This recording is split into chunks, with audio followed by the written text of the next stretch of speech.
The great hall of the Galactic Assembly stretched for nearly a mile. Thousands of seats rose in circles around a central platform. Lights of every color floated in the air. Species from 47 worlds filled the chamber with sounds that human ears could barely understand. Ambassador Elena Vasquez stood at the center of it all. She was a small woman with gray hair and tired eyes. She had served humanity for 30 years in this place. She had learned to smile when they insulted her. She had learned to bow when they demanded it. She had learned patience that would break most people. Today she would ask them one more time. "Honored members of the Galactic Assembly," she began. Her voice was calm and clear. Translation devices carried her words to every ear in the chamber. "Humanity comes before you today with a simple request. We ask for what we have earned. We ask for full membership in this assembly." It was not quite laughter. It was something worse. It was the sound of beings who had already decided their answer. Elena continued anyway.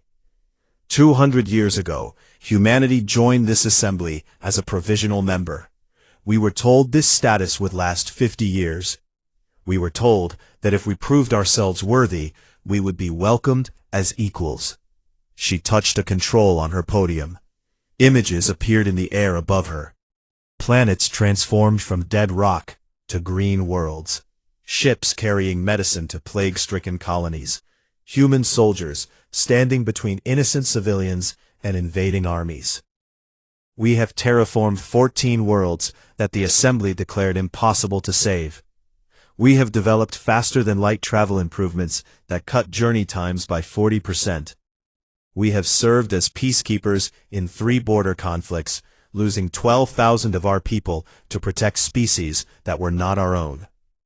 Elena looked up at the assembled delegates. Some would not meet her eyes. Others stared at her with open contempt. A few, very few, looked at her with something like sympathy. "We have done everything that was asked of us. We have done more. And still, we remain provisional members. Still, we are denied a vote in this chamber. Still, our colonies can be given away to others without our consent." She paused. The hall was silent now. "We ask you today for the 7th time to grant humanity the status we have earned. We ask to be your equals. We ask to be your partners in building a better galaxy." Elena stepped back from the podium. She had said what she came to say. Now she would wait for their answer. The Kethvari delegate rose from his seat. He was tall and thin, with skin like polished metal, and eyes that held no warmth. His species had ruled 300 worlds for 10,000 years. They considered themselves the true masters of the galaxy. "The human ambassador speaks of earning her place," the Kethvari said. His voice dripped with amusement. "But what has humanity truly earned? A few terraformed rocks? Some minor improvements to technology we gave them? The lives of soldiers in wars that were not their concern?" He made a gesture that Elena had learned to recognize as deep dismissal. "Humanity is young. Humanity is impatient. Humanity does not understand that true civilization requires time. Thousands of years, tens of thousands of years. Humanity has existed in space for barely 3 centuries. Other delegates made sounds of agreement. The Kethvari continued. "Perhaps in another 1,000 years, humanity will have matured enough to join us as equals. Perhaps in 2,000 years. Some species, after all, are simply not suited for true membership in galactic society." Elena felt the words like physical blows, but her face showed nothing. She had learned that too. "I move that humanity's provisional status be extended for another century," the Kethvari announced.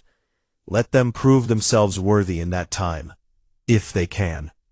The vote was quick. 31 species voted to keep humanity in its place. 16 voted against. The motion passed easily. Elena gathered her documents and walked from the hall. Human delegates and staff fell in behind her. None of them spoke. There was nothing to say that had not been said before. Outside the assembly building, The capital city of Nexus Prime spread out before them. Beautiful towers reached toward a purple sky. Ships moved between buildings, like fish swimming through water. It was a city built by 100 species over 10,000 years. Humanity had helped build some of it. Humanity would not be allowed to call any of it home. "Ambassador," her aide said quietly, "the Congress has requested that you return to Earth immediately. They want to discuss our options." Elena nodded. She had expected this. "Prepare my ship. We leave within the hour." As she walked toward the transport station, she passed groups of alien delegates. Some ignored her completely. Others watched her with expressions she could not read. One, a young Morthani with bright blue feathers, caught her eye and made a small gesture of respect. Elena remembered that gesture. She would remember it for a long time. The journey back to Earth took 3 days. Elena spent most of it alone in her cabin, looking at the stars passing by. She thought about her parents, who had believed that joining the galactic community was humanity's greatest achievement. She thought about her children, who had grown up being told they were less than other species. She thought about her grandchildren, who might grow up believing the same thing, unless something changed. When her ship landed in Geneva, a military escort was waiting. That was unusual. The officer in charge saluted her with more respect than she had felt in months. "Ambassador Vasquez, the United Terran Congress is waiting for you. The full Congress, every representative from every human world." Elena understood what that meant. In the 200 years since humanity spread across the stars, the full Congress had only gathered 3 times. Once for their founding, once when the Vreth hegemony threatened war, once when a plague nearly destroyed their oldest colony. This would be the 4th time. She entered the Congress chamber to find thousands of faces looking at her, young and old, from Earth and from distant colonies, all of them waiting to hear what she would say. "Report," Speaker Chen said simply. She was tired. She was angry. But she was still humanity's voice. "Our petition was denied. They have extended our provisional status for another 100 years. They made clear that we may never be accepted as equals." The chamber erupted in sound, voices shouting in a dozen languages, fists striking tables. Someone was crying. Speaker Chen raised his hand. Silence fell.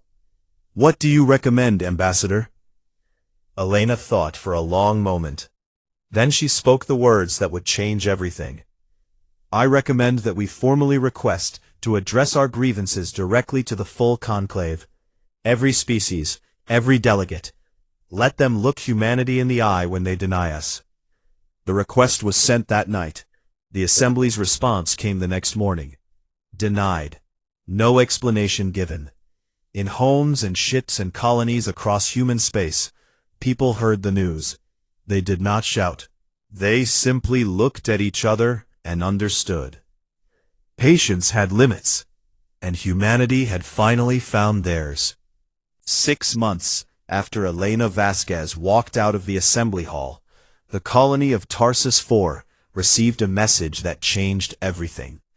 Governor Marcus Chen read it 3 times before he believed it. The words were simple. The meaning was devastating. By order of the Galactic Assembly ruling conclave, the human settlement designated Tarsus 4 is hereby declared territory of the Vreth hegemony. All human occupants must evacuate within 90 standard days.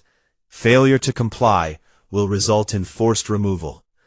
Marcus walked to his window and looked out at the city his grandparents had helped build. 80 years ago, the first human ships had landed on this world. They found a planet of red deserts and thin air. The assembly said it was worthless. No species wanted it. Humans wanted it. They had worked for 3 generations to make Tarsus 4 a home. They built domes to hold breathable air. They planted forests that slowly spread across the deserts. They raised children who had never known any other world. 2,300,000 people lived here now. Farmers and teachers, doctors and engineers, families who had buried their dead in soil they had created with their own hands. And now, the assembly said, it was not theirs. Marcus called his council together. They met in a small room with windows looking out at the growing forest. They read the assembly's ruling carefully. The basis for the ruling was simple. 4,000 years ago, Vreth survey ships had passed through this region of space. They had marked certain stars as potential Vreth territory. They had never returned. They had never settled. They had never cared about these worlds, until humans made them valuable. They cannot do this, Council Member Sarah Wong said. Her voice shook with anger. We were here first. We built this world. The Vreth have no claim. The Assembly says they do, Marcus replied quietly, and the Assembly's word is law. Not our law, another council member said. The Tarsus Compact. Our Constitution.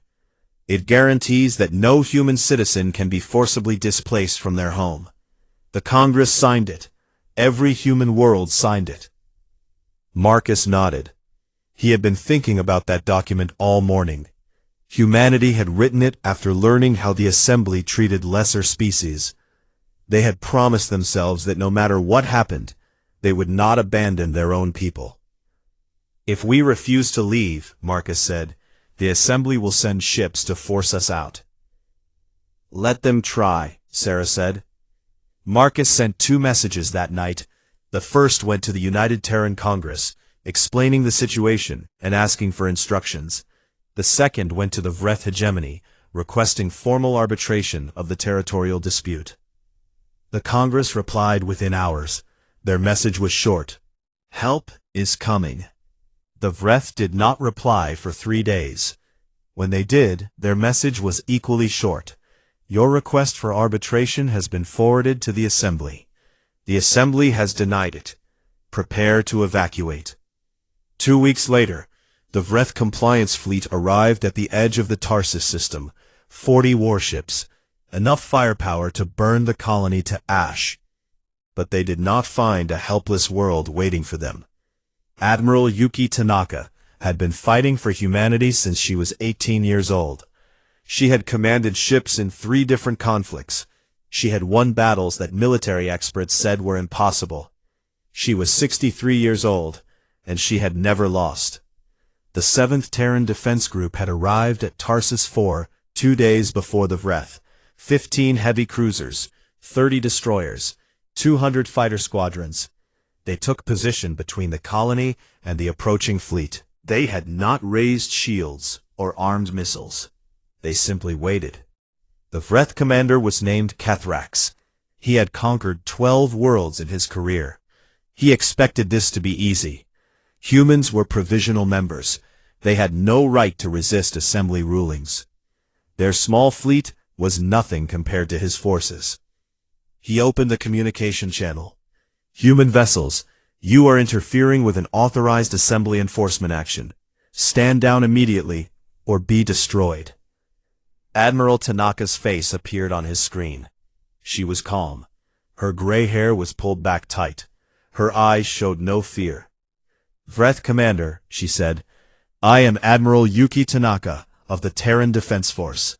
I am here to inform you that the citizens of Tarsus 4 will not be evacuating their homes.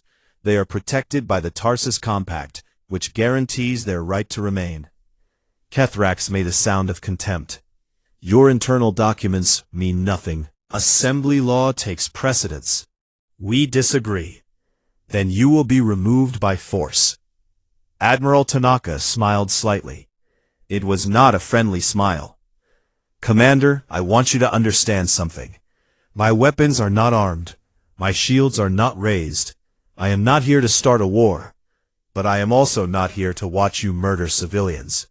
She paused. Behind her, officers worked quietly at their stations. If you fire on my ships, we will defend ourselves. If you try to reach Tarsus 4, you will have to go through us.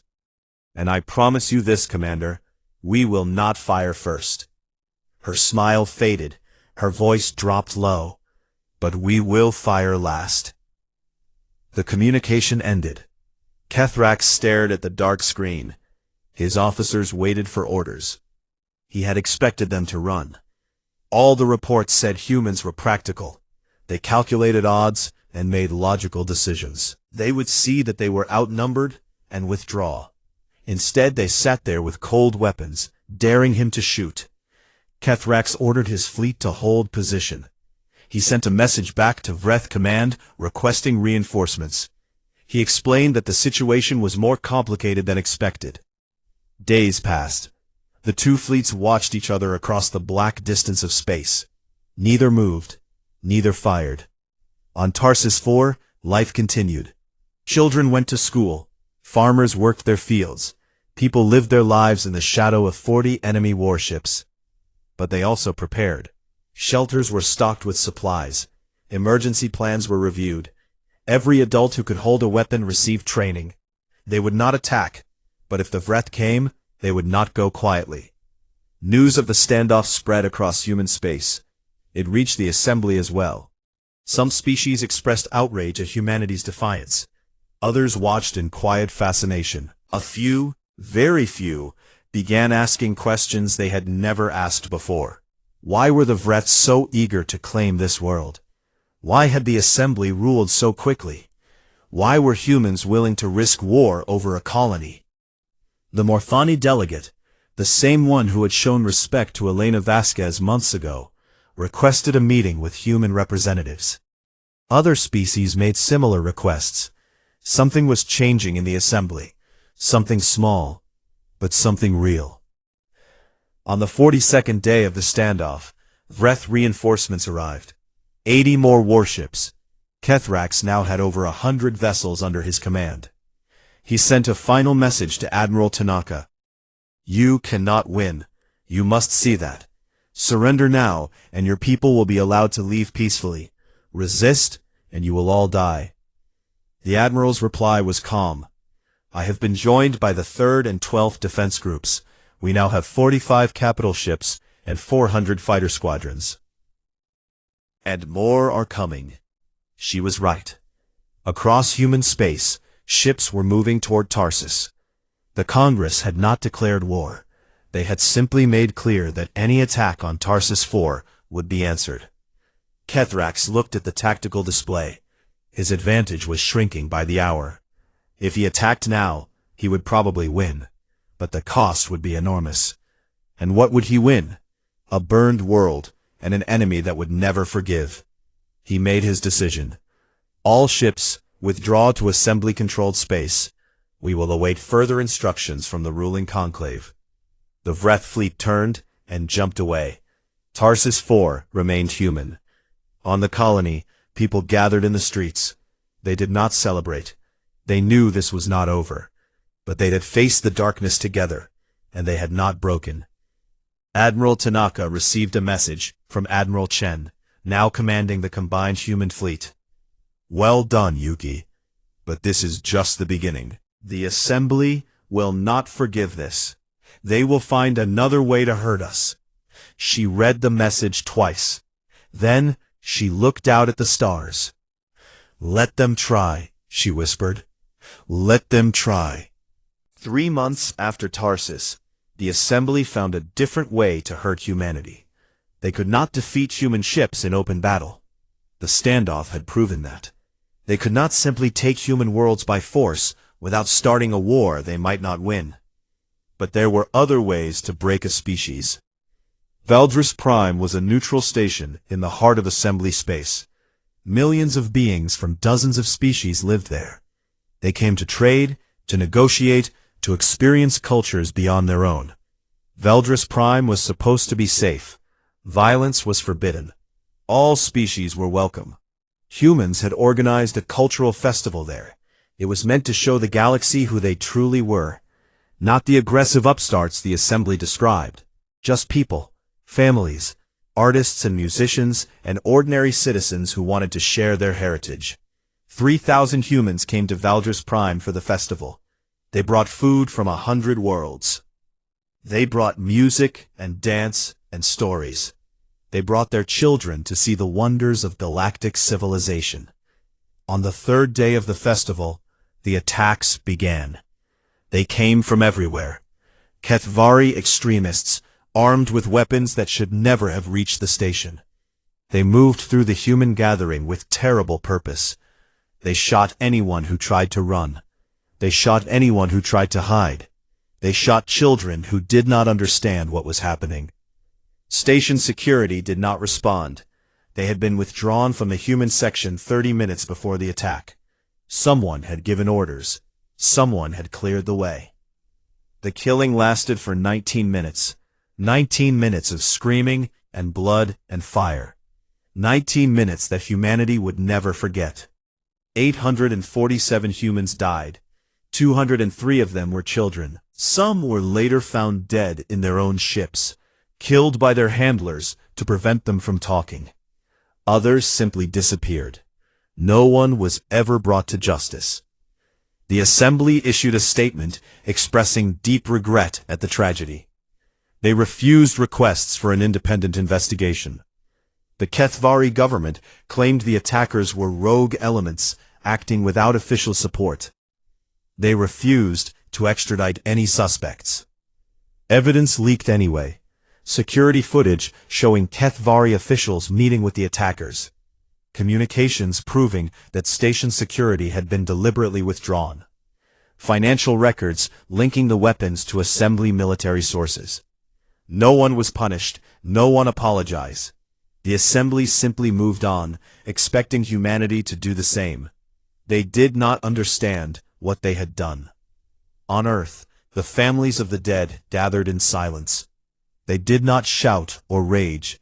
They held each other and wept. They buried their children in ground that suddenly felt too small to hold so much grief.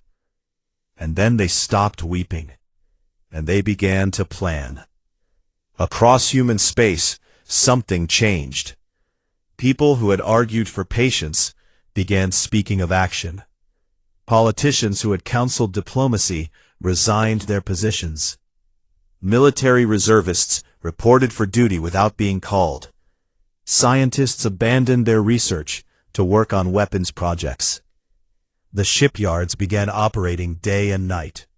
New designs that had been shelved as too aggressive were suddenly approved. Resources that had been devoted to exploration were redirected to defense. No one announced these changes. No one made threats. Humanity simply began preparing for something they had spent 2 centuries trying to avoid. Ambassador Elena Vasquez returned to the assembly one final time. She did not come to negotiate. She did not come to petition. She came to deliver a message. Every species sent representatives. They knew something important was about to happen. Even the Kethvari attended, watching with expressions of mild curiosity. Elena walked to the central platform.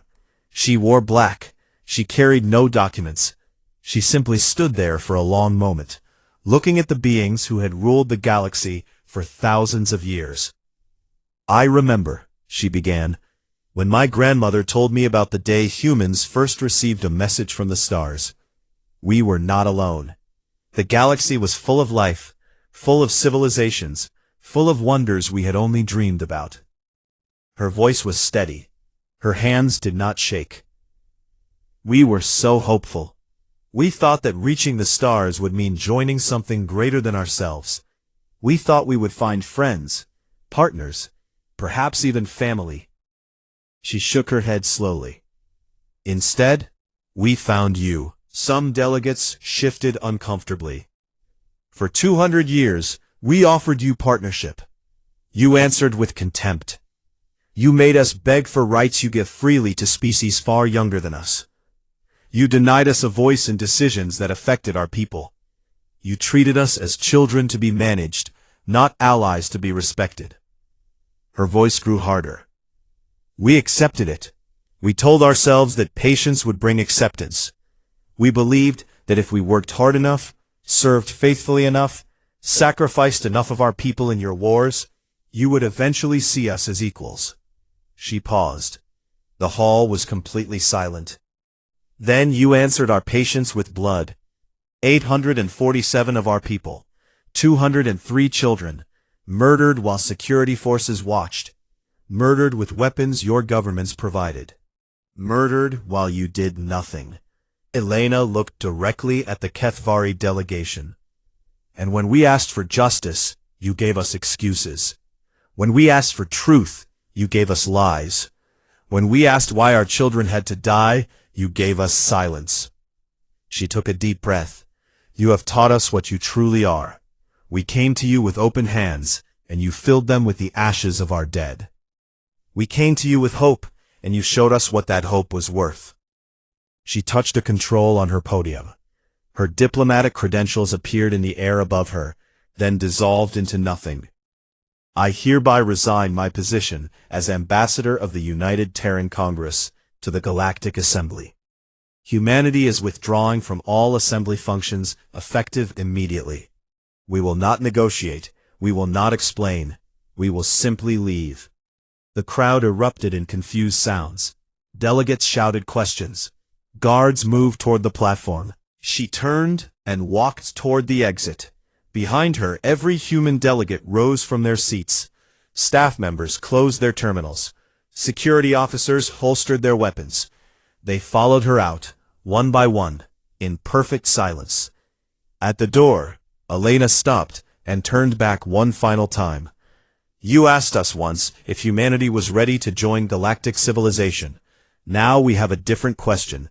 Her eyes found the HFY delegate, found the smug certainty in his metallic face. Are you ready for what comes next? She walked out. The doors closed behind her. For 6 weeks, human space went dark. No trade ships crossed into assembly territory. No communications answered assembly hails. Monitoring stations detected massive fleet movements, but could not determine where the ships were going. The assembly debated what to do. Some argued for immediate military action. Many believed humans were simply making a dramatic gesture before returning to negotiate. They did not understand. In the darkness of human space, something was being built. Something that had been carefully planned for decades. Something that the Assembly's arrogance had finally given permission to complete.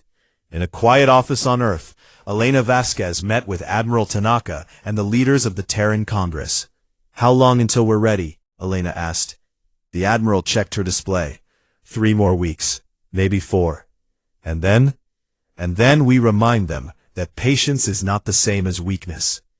On a wall behind them hung a simple banner. 2 words in white letters against a black background. Remember Valdris. Humanity would never forget, and neither would the galaxy. For 6 weeks, humanity was silent. No ships, no signals, no contact of any kind. At first, the assembly celebrated. The humans have finally learned their place, the HFY delegate announced. Their little tantrum has ended. They will return soon enough, begging for readmission. Other species were not so certain. Trade routes that had relied on human shipping began to collapse. Medical supplies that human colonies had provided stopped arriving. Technology that humans had maintained fell silent. The younger species, the Morthani, the Selketh, the Ven, watched the older powers with growing concern. They had seen the footage from Valdris Prime. They had heard the Assembly's empty words. They understood something the elder races did not. Humans did not forget, and they did not forgive. 6 weeks after the withdrawal, the Vreth hegemony decided to finish what they had started at Tarsus. They assembled a massive fleet, 200 warships, troop transports carrying 100,000 soldiers, support vessels loaded with supplies for a long campaign. This time there would be no standoff. This time they would crush the human colony completely. The fleet arrived at Tarsus 4 expecting battle. They found nothing. No human warships, no defensive stations, nothing but a peaceful colony waiting below. Commander Kethrak smiled. The humans had abandoned their people, just as he had predicted. All forces, begin landing operations. Take the colony intact if possible. If they resist, burn them. The transports descended toward the planet. Fighter squadrons spread out to cover them. The warships took position in orbit. None of them saw the shadows moving in the darkness between stars.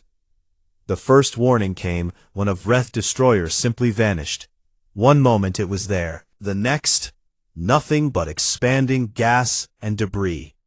"What happened?" Kethrax demanded. Before anyone could answer, 3 more ships disappeared. Then 5, then 10. Weapons fire came from everywhere and nowhere. Ships that seemed to fold through space, appearing where no scanner said they could be. Missiles that locked onto targets with impossible precision. Beams of twisted gravity that tore vessels apart from the inside. The Vreth fired back wildly, hitting nothing. Their targeting systems showed no enemies. Their shields did nothing against weapons they had never seen. In 4 hours, it was over. 187 Vreth warships destroyed. All troop transports eliminated. Commander Kethrax's flagship cut in half by a gravity lance that should not have existed. The human fleet appeared from the shadows. Not 15 ships, not 45 ships. Over 300 vessels, designs the Vreth had never seen. Weapons that made their own technology look primitive. Admiral Tanaka's face appeared on every surviving Vreth screen. "This is the Terran Defense Force. You are now our prisoners. You will be treated according to human military law, which guarantees humane treatment of captured enemies. Unlike your assembly, we do not murder the helpless." She paused. "Tell your masters what you saw here today. Tell them what happens when they push humanity too far." But the Tarsus victory was only the beginning. Across assembly space, human forces struck simultaneously. 3 other human colonies that had been placed under assembly administration were liberated in a single day. Guard stations were neutralized, occupation forces were captured or destroyed, human citizens were freed. And then came the second wave. Human cyber warfare units had been preparing for this moment for years. They struck at the heart of assembly infrastructure. Financial networks crashed. Military communications went silent. Surveillance systems showed false data or nothing at all. The assembly's mighty war fleet mobilized to respond. They would crush this human rebellion and restore order. They never made it out of port. Navigation systems showed routes that led nowhere. Engine controls responded to commands that made no sense. Weapons locked onto friendly targets or refused to fire at all. For the first time in 10,000 years, the assembly found itself blind, deaf, and helpless. Emergency meetings were called on every major world. The ruling conclave demanded answers.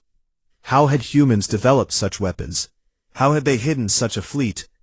How had they compromised systems that were supposed to be unbreakable? No one even knew where to begin looking. Species that had been assembly allies for millennia suddenly declared neutrality. The Morthani recalled their ships to home space.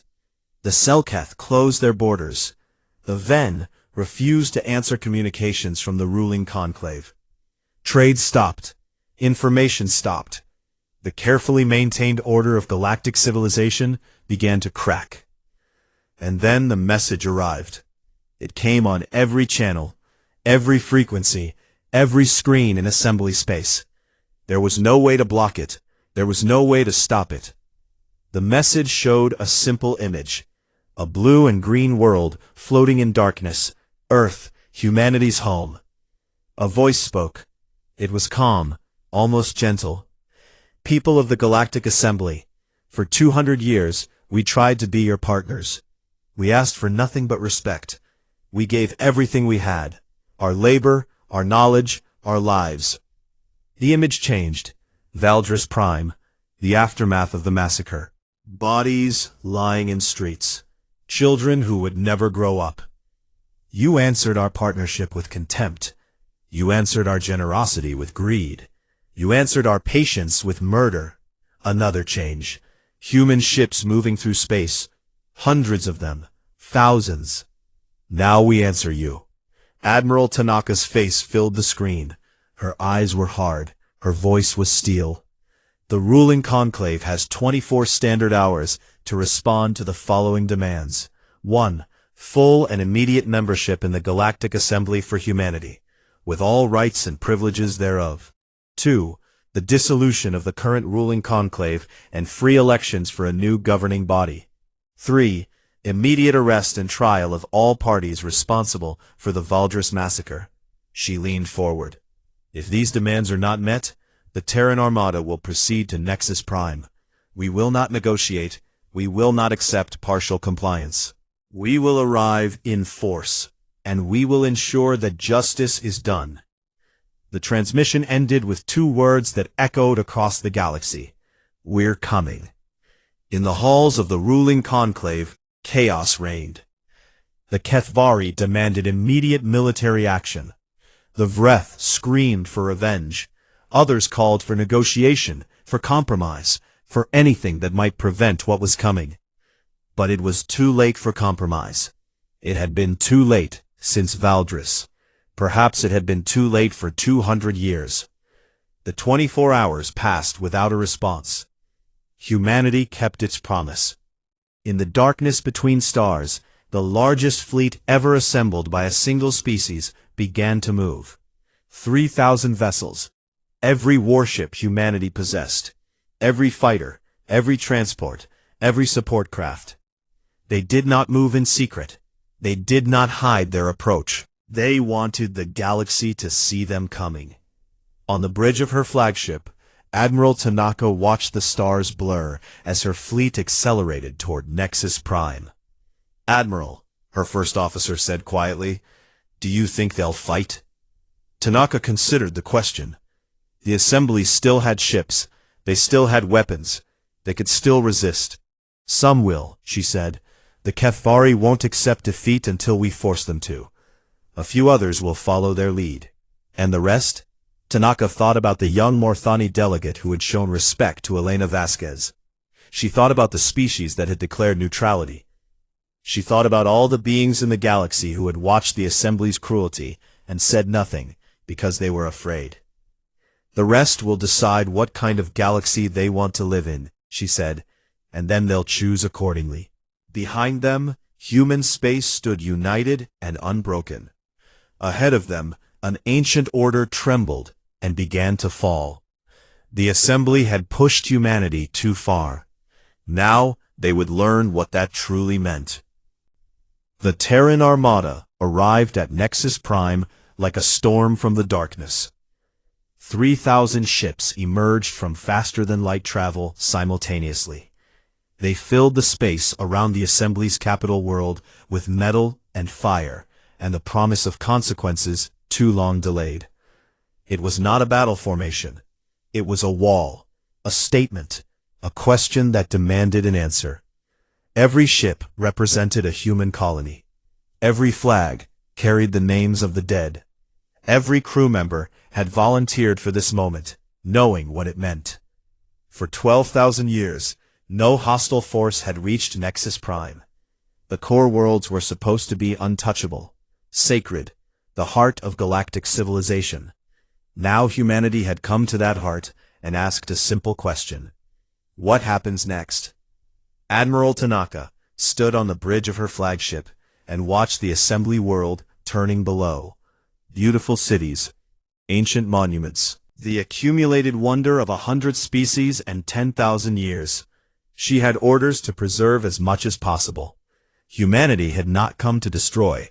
They had come to change. "Admiral," her communications officer said, "we're receiving transmissions from the surface. Multiple governments. Most of them are requesting negotiation." "And the ruling conclave?"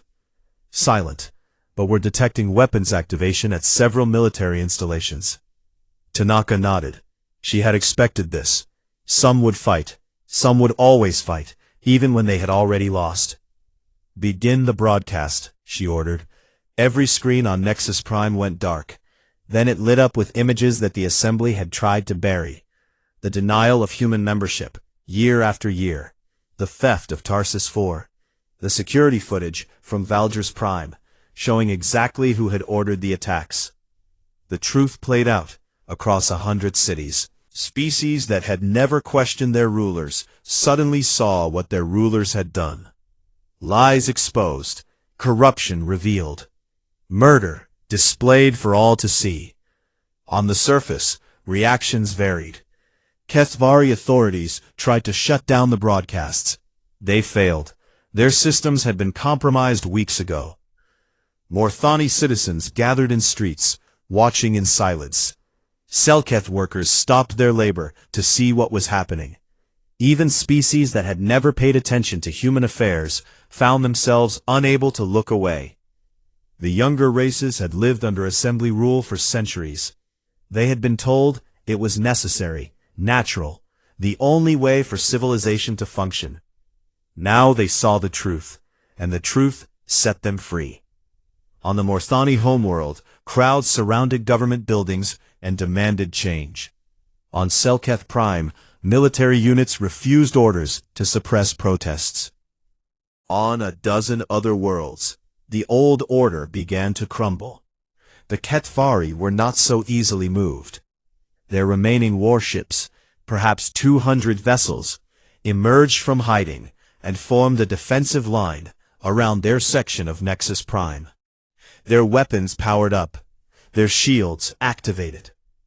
The Ketvari commander broadcast a challenge. Humans, you may have defeated the Vreth. You may have corrupted our systems. But we are the Ketvari. We ruled this galaxy when your ancestors were living in caves. We will not surrender to primitives. Admiral Tanaka considered the situation. Her fleet outnumbered the Ketvari 15-1. She could destroy them easily. She could end their species as a threat forever. Instead, she opened a channel. Ketvari Commander, I am going to offer you something your people never offered us. A choice. She transmitted tactical data, showing exactly how outmatched the Ketvari were. Ship counts, weapon capabilities, projected battle outcomes. You can fight, you will lose. Many of your people will die. Your homeworld will burn. Your civilization will end. She paused. Or you can stand down. Accept that things have changed. Help us build something better than what came before. The Ketvari commander was silent for a long moment. On his screens, his officers watched their destruction calculated in cold numbers. Why would you spare us, he asked finally, after everything we did? Tanaka thought about Valdris, about the children, about 200 years of humiliation and contempt. Because we are not you, she said simply. We never were. The Ketvari fleet powered down its weapons. Shields fell. Ships returned to port. It was not quite surrender. It was something more complicated. The beginning of understanding. On the surface of Nexus Prime, human forces landed peacefully. They came as liberators, not conquerors. They secured weapons stockpiles and arrested those responsible for Valdris. But they did not occupy cities. They did not impose human rule. Instead, they invited representatives from every species to gather in the Great Hall, where humanity had been denied so many times. Elena Vasquez entered that hall one last time. She was not alone. Behind her came delegates from 30 species, Morthani and Selketh, Ven and a dozen others. Species that had suffered under assembly rule. Species that wanted something different. The hall looked different now. The high seats of the ruling conclave were empty. The old hierarchies had fled or been removed.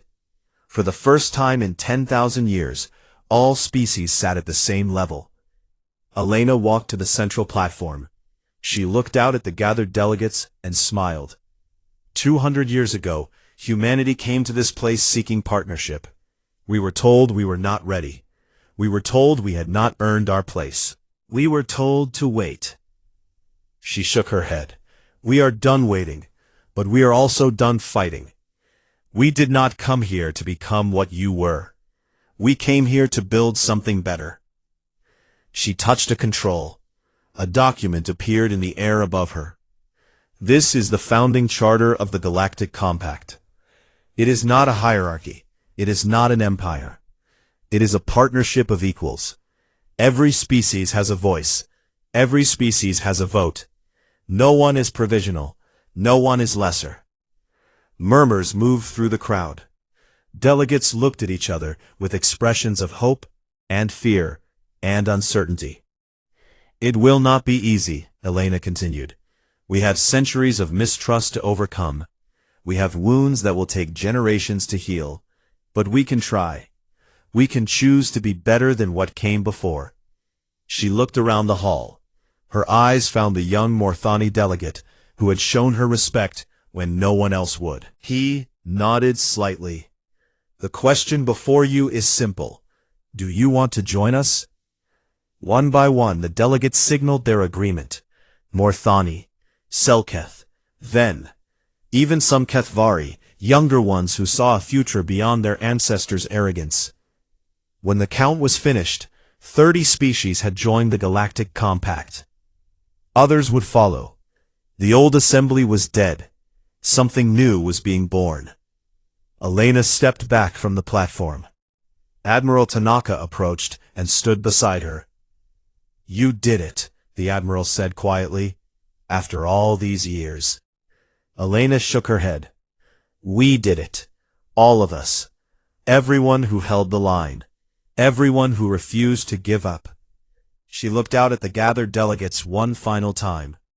You asked us once if humanity was ready for the stars, she said. Her voice carried through the hall, strong and clear. You had the question backwards. The question was whether the stars were ready for us. The hall was completely silent. We were patient. We were kind. We tried to earn your respect through service and sacrifice.